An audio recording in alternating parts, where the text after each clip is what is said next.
Hi, everyone. Welcome to week 5 of APLING605. This week, we're going to be talking about language socialization. This is a really fun kind of shift from our discussion of second language acquisition, because a lot of the time when we're talking about language development, we're talking about things that are a little bit more concrete, like phonetics, phonology, grammar, and stuff like that.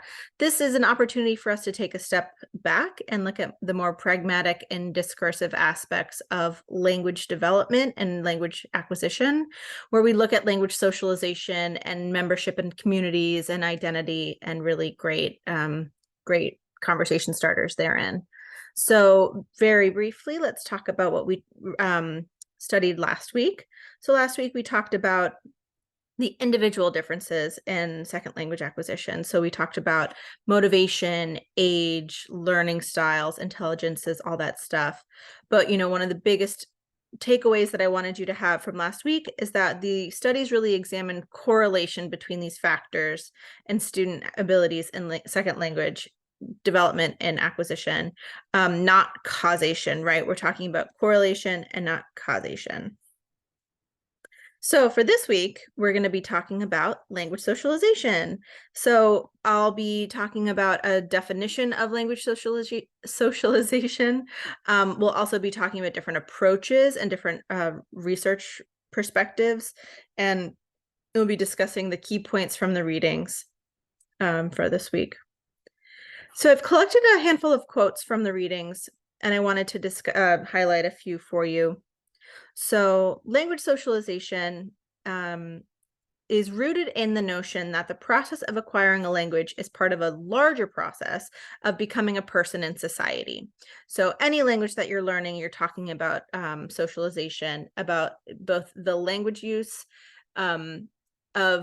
socialization into the language and through the language. So this is a really fun way of kind of looking at how you become a member of a community by virtue of using the language, but also as a mechanism from the language. I hope that makes sense.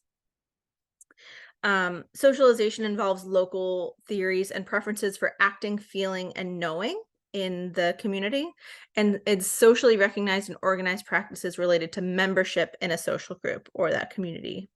So it's very much about trying to kind of establish yourself as a person of a membership is the best way to say it. When we talk about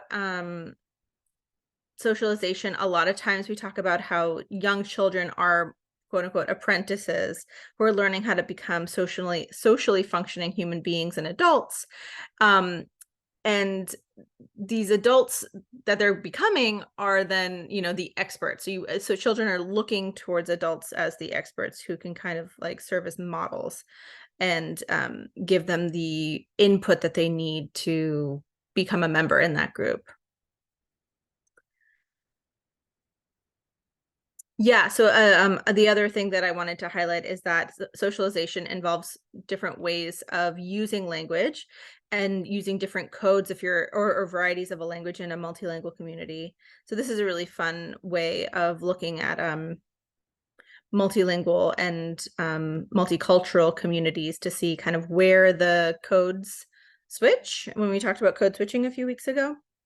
And finally, this is super related to the concept of language change and revitalization. So you can see how socialization and language membership informs how revitalization practices happen. So if you're curious about that, this is a very interesting topic that I studied a lot in my own sociolinguistic research when I looked at Maori from New Zealand. So if you're curious about this, please let me know. I've got a lot of fun resources for you if you're interested.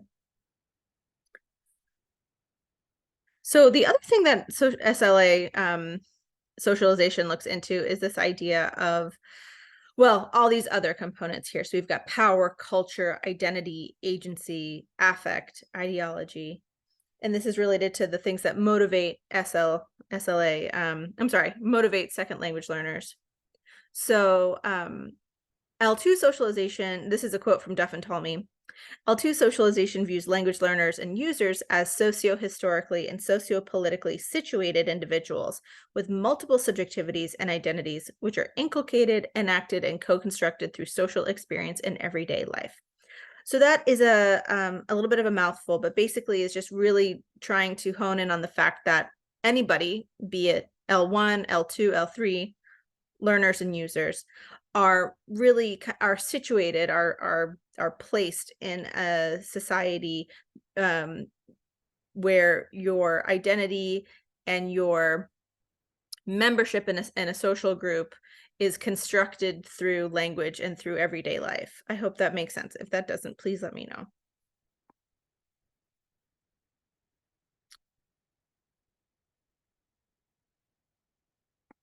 Right. So one of the cool things about language socialization is that some of the research is really reflective of early linguistic. So linguistics is a very interdisciplinary field, and language socialization and the research methods illustrate part of that interdisciplinary attitude, where we take from sociology, anthropology, psychology, and a bunch of different research methods. So ethnographic research is a very prolific method used in anthropology, where it involves long-term and deep embedded engagement with a community by a researcher or a research team. And so it's kind of like this idea of like journalists being embedded in a community. It's the same kind of thing. You're embedded in the community that you're studying. So it's not necessarily taking a snapshot of a conversation that lasts 5 minutes. You are really sitting and observing a group. And so you could be taking field notes, recording interactions, interviewing, taking inventory of cultural artifacts. And again, as we're talking about different research methods, it is largely qualitative, but if you're looking at more statistical relevance, you could do things like, you will find things like counting and quantification, or percentages or averages and stuff like that does happen within ethnographic research. The other thing that I wanted to highlight is this differentiation between emic and etic. So in ethnographic research, you're trying to gain an emic understanding of a culture, which is from the insider perspective. I always think emic, me, M-E. I don't know, maybe that's not helpful, but I try and come up with a mnemonic device, but basically, you're looking at the beliefs and norms of a culture from the perspective of people within that culture, as opposed to etic, which is the outsider's perspective. So more of like the armchair perspective, looking at observational data and things through the lens of a researcher's perspective and not the culture itself. So you're looking at more naturally everyday occurring conversations or naturally everyday occurring interactions, as opposed to researching in a vacuum where you take away all those contextual variables. So it's a little bit more reflective of what's actually happening, as opposed to your perspective from, top down. Yeah. So that's just a little snapshot of the research methods in there.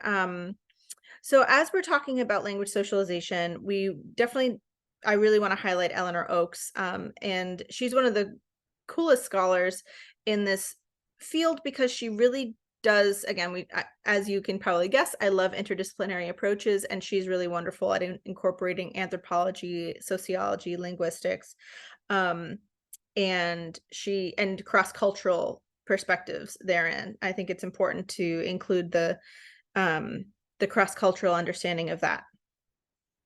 So yeah, so let me see. She basically has a research question about what children need to do or notice to become speakers within a culture. So there are a handful of things that that she talks about, including this idea of making sure that children can so okay, she gives there's an example that she uses about playing catch.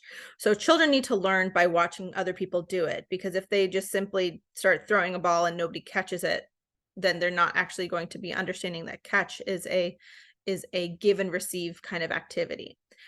So this is something like, for example, with speech acts. Speech acts are actions being performed through language. So a speech act could be something like, can you pass the salt? Where there's an action that is then expected from the language that you just uttered. So that is something that, you know, a child might see somebody say, can you pass the salt? And if, you know, they take it just at face value, the person doesn't say, yes, I can. They're like, oh, wait, an action is then the result of that. Okay, can you pass the salt? Salt then gets passed. The other thing is that children can see how people feel about certain things when they speak. So if somebody says, can you pass the salt? And somebody rolls their eyes, that might be an indication of the person's stance or alignment towards that speech act. Speech acts are also commands. So like stop, or something where there's an expected action to happen in response to the language being used. So if you know, a child sees somebody, you know, have a negative reaction to a command that is given, they can then see, oh, okay, that is somebody's feeling towards what is being said. So that's what stance means, is just alignment or feeling. I'm just gonna get that typo. Okay, if I can. Nope. Yeah, the other thing is children are expected to engage in multiple embedded activities like storytelling, explaining, and persuading. So things that happen that aren't just talking in a narrative way. You can kind of go off on a tangent, or you can have a, you know, like a interwoven kind of like fluid dynamic way of speaking, like I am right now, where I'm trying to read my notes and read my bullets at the same time. But yeah, children learn all these things through informal conversation. And so, like, for example, with me, I'm kind of going off on like, I will see something in my notes that'll be like, oh wait, you want to talk about this, and so I'm jumping around with my topics. Or you know, I have a video on the next slide that I'm excited to show you that's like a little bit more illustrative, and so in my head I'm thinking like, oh shoot, I should have included that on this slide. Or think about like a dinner party where you're like jumping around, or somebody's like, hey, can you pass the salt? Oh, that reminds me, I need to stop eating salt because of my blood pressure. Oh, did you go to the doctor? You like jump around with different topics. So children will see this and see that informal conversations are crazy and aren't a start to finish narrative, like A to B kind of conversation. Here's the video I was telling you. So what I wanted to highlight with this page is that Eleanor Oaksworth works with anthropologist Bambi Schifflin, who talks a lot about developmental pragmatics. And pragmatics is the kind of higher level acquisition of language where we talk about kind of like rules of engagement. So who talks when, how you introduce new topics, how you refer to old information or new information, how you tell stories, how you argue. And so I don't know if how many of you work with smaller children, but it's really tough to get kind of like a clear narrative from them when they're doing things like telling stories, because first of all, as we've read with the Michael's article, it's super culturally specific how that information is presented, but also, you know, their little brains are trying to organize their thoughts, and it's kind of like just like lightning inside their brains, and they're trying to gather all the information that they want to tell, and they don't necessarily know through theory of mind what is important to you as the audience. So they're going to share everything and kind of just like dump all the information they have. So this is a very sweet little video that's been going around that illustrates this in a funny way. Let's see if it plays. Have you ever had a dream that you had you want you could do so you could you want him to do you so much you could do anything. Cute. It's so cute. Yeah, like, can you imagine how many things are going on in this little kid's brain trying to figure out, like, who am I talking to? Why are they asking me this? What am I trying to say? Like, it's yeah, it's very sweet to see little pumpkins work this out, and then you as they grow, they learn through socialization and culture, and exposure to this and practice how people around them expect them to tell a story. Um, yeah, before I go on to that more cross-cultural communication of storytelling, I wanna just kinda conclude with some of, what we how to summarizing Oakes's, perspective. So, there's a lot of conversation about socialization through caregiving practices. So, Oakes talks a lot about, American versus Samoan mothers. And so American mothers are, very accommodating to their children. They get down on their level. They'll do a lot of like motherese, a lot of uh, sing song speaking, um, and um, yeah, I think motherese is like the best way to where you're kind of like, "Hi, Jack. How are you? Good morning." Like that's how I speak to my son. Whereas Samoan mothers, that motherese doesn't necessarily exist in the communities that Oakes was looking at in Samoa. So, um, they, mothers will speak to other mothers and other people, but they don't speak down, quote unquote, down to their children. Um, and so the way she concludes it is American mothers accommodate the children, whereas Samoan children accommodate the mother. So this is a really interesting. She comes up with this. Where she'll say something Oakes will I'm stammering because I don't know how I feel about this. So, um, okay, let me just define these words first. So, okay, so first of all, baby talk. I talk about that with mothery. So you're like Jack will say, me ouch, and I'll be like, oh me ouch, me ouch, instead of like you're hurt, you have a boo-boo, or boo-boo even, you have a boo-boo. Proto conversation is like very early conversations, where we kind of ventriloquize the responses back to us. So if Jack is saying like, um, oh, when he was like a little baby, if he started crying, I'd be like, "You're hungry? Oh, you're hungry." Where he and I are having like an early conversation, proto, as in like, early. Or even if he's crying and my husband looks at me and he goes like, "Wah, I'm hungry," where he like speaks for him. And so as Jack's language develops, he can see that we're having conversations including him, even though he's not articulating those words. The other thing of framing of accomplishments, this is something that I do every morning. And I think it's really funny because I kind of was like, ooh, I feel seen, but also like, ooh, I feel attacked.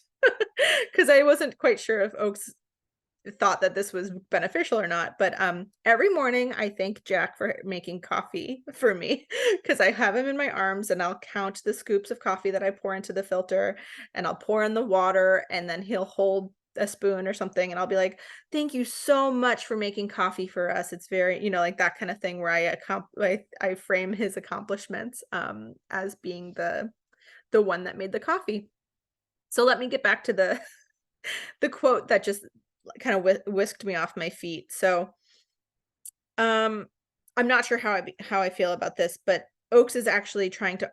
She argues in a lot of her research with Bambley Shifflin, where they talk about mothers in white middle class American society, where this accommodation of the children, where you're getting down on their level and accommodating them, is reinforcing a relatively low status of white middle class American mothers, which thus diminishes mothers and women's work role in society on a greater scale. So, what I think is really fascinating about this is that yes, white middle class American mothers do have a relatively low status of in American society. If you think about, especially from the pandemic, the number of mothers in general, regardless of their their ethnicity are taken out of the workforce because childcare is just so astronomically expensive.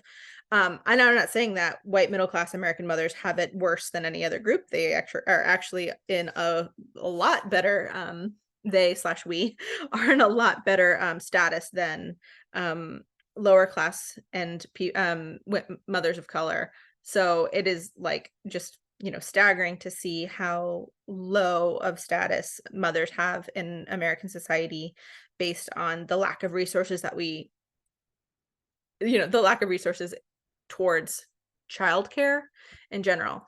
So the reason that this kind of knocked me off my feet is because some of the other literature that is more like pop science and, you know, geared towards mothers is like that motherese helps develop children's language acquisition, or, you know, speaking to a child at their level is actually very helpful. So I in working with a colleague of mine in my own research who is a speech language pathologist, asked her about this and she's like, "Oh no, you know, speaking to a child at their level is actually super beneficial because they're not trying to then translate to a harder thing." So me saying "me ouch" to Jack is helpful because I'm talking to him in a way that he can communicate, but he's not going to say "me ouch" forever because he's going to hear from me and my husband and other people at school or whatever that, you know, "ouch, I got hurt" is kind of the like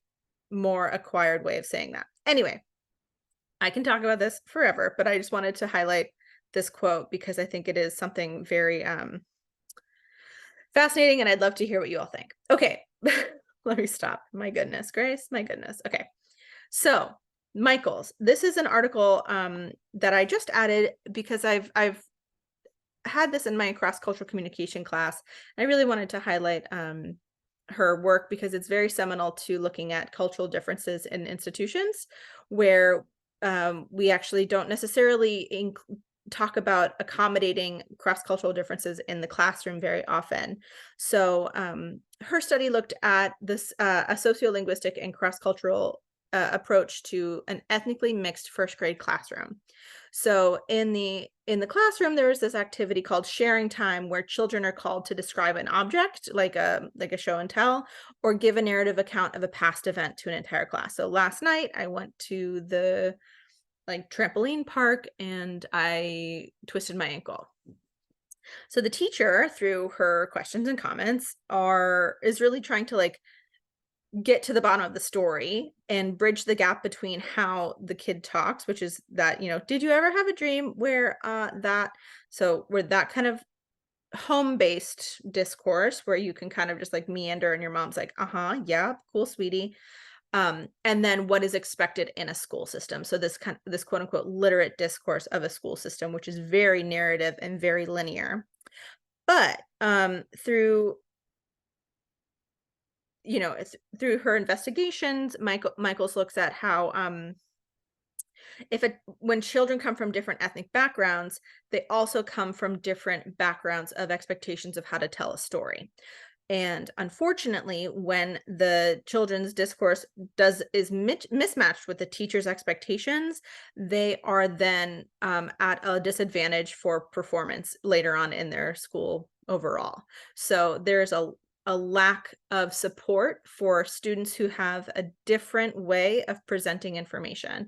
And when you read the article, you can see examples of this where there's a lot more topic jumping in students of color, whereas white students have a more culturally ingrained or more expectations for a linear storytelling. One of the suggestions that we've talked about that wouldn't or that I'm positing and is talked about a little bit in the research is that white students have more resources and may have more access to things like storybooks where there is a narrative resource, and they might have more access to people to like read to them and show the expectation of this is a linear story.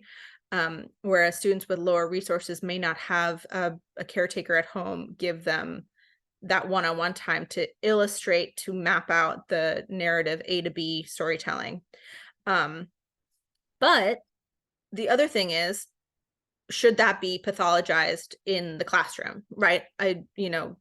Clearly, if somebody doesn't have a cultural expectation or cultural access to the rules, quote unquote rules or expectations of this kind of anglicized narrative structure, what then is the teacher to do? So this is, yeah, very interesting. So socialization and identity happens primarily at home and school in the early days, but when we're talking about socialization throughout the rest of your life, it happens all the time. And another term I want you to think about is this idea of community of practice.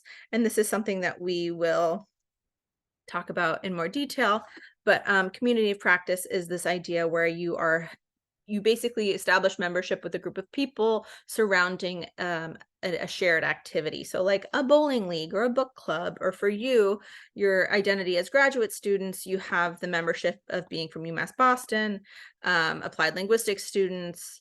You also have membership of your profession, things like virtual communities. So I'm sure a lot of you are familiar with like Facebook groups. So like a mom group or a makeup group or an influencer group.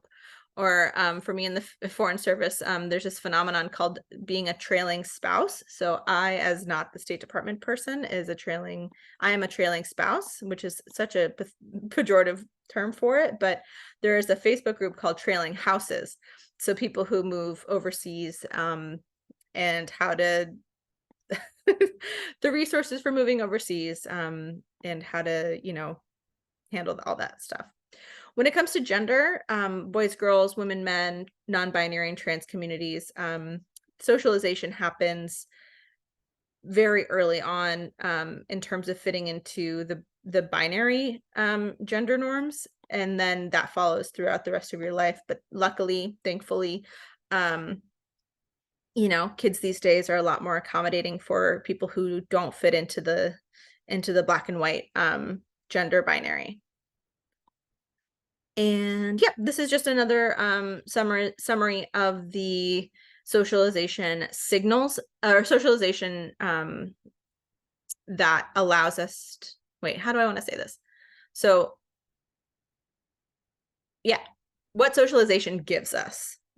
We are then able to signal these things, actions, so speech acts like pass the salt, how we feel about what we're saying, identities,